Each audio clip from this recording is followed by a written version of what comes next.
Hello everybody! Nakita ko yung sandog ulit. Yan po yung yung sun at bilog na bilog. At meron siyang sandog. Ibig sabihin yan, malamig pa. Marami pang snow na darating. Dati hindi ko alam kung ano ibig sabihin yan, pero ngayon ay alam ko na. Ay, matagal ko na palang alam. Pero sobrang lamig. Kaya hawakan natin ng ganyan. Kasi nga, yung kamay ko ay nilalamig. Ako ay naglakad-lakad. Naglakad-lakad lang. At wala. Gusto ko lang maglakad.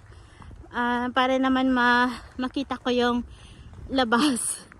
At saka, doon ako nang galing. Yan. Nakita ulit ninyo yung aking anino. Kita nyo ba yung anino ko?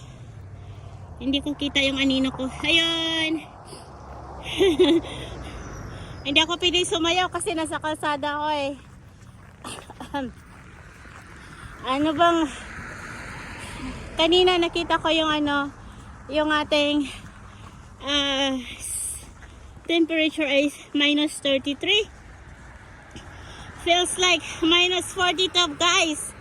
Ay, lamig. Sakit sa balat.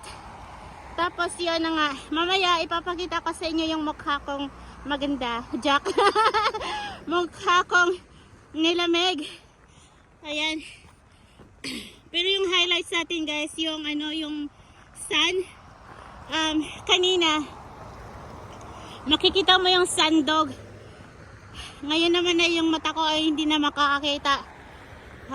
Malapit na tayo doon sa train station. At nahilo ba kayo sa aking camera? Hindi ako nakapagdala ng tripod gawa ng wala plano sa paglakad. Yan, gusto ko lang maglakad kasi parang maganda yung weather. Sunny. Pero extreme cold. Grabe, sobrang lamig guys. Feels like minus 32. Yun. Ito yung park. Ito yung kahoy. Diyan ako nakatira. Malapit lang. Yun ang car ko doon. Ayan. Diyan. Para ako nagtutour guide. 2 minutes pa lang guys, pero pagod na yung aking kamay. Umalis na yung train, iniwanan ako. Kaya doon na lang siya. Ayan. Lumiit yung aking Okay. Tignan yung ko guys, katawan ko. Dito tayo guys. Para dito tayo sa snow. Ayan. Laki ng aking katawan. Pero may dala akong bag. Ang laman nito ay mamamalingki ako. Bibili ako ng ng kahit doon yung market malapit lang yung market.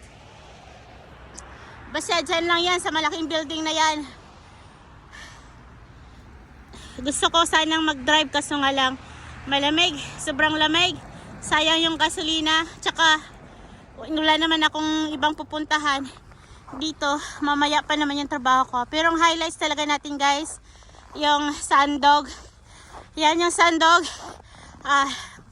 Pag may nakita kayong bilog sa gitna ng malaking yellow na yan, na malaking puti na yan, nakapalibot sa sun, yan yung sandog. Na ibig sabihin, malamig pa. Marami pang snow ang darating. Tignan nyo guys Ang ganda diba? Maganda siyang tignan guys. Sobrang ganda. Yun lang, kailangan handa tayo sa sa lamig. Handa lang talaga sa lamig. At kailangan yung ating mga winter coat ay talagang handa sa lamig.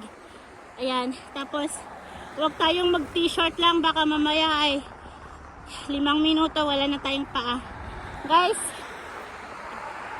ito ay ako ay tatawid doon. Parating na kaya yung train. Yoko. Naghintay tayo sa isang next para maubos natin 5 minutes. Ayan, new luxury rentals. Pet friendly. Tawag na kayo guys kung gusto nyo ng bahay. Dito. Yes. Yun na nga. Bye bye everybody. Mega love shoutout sa lahat.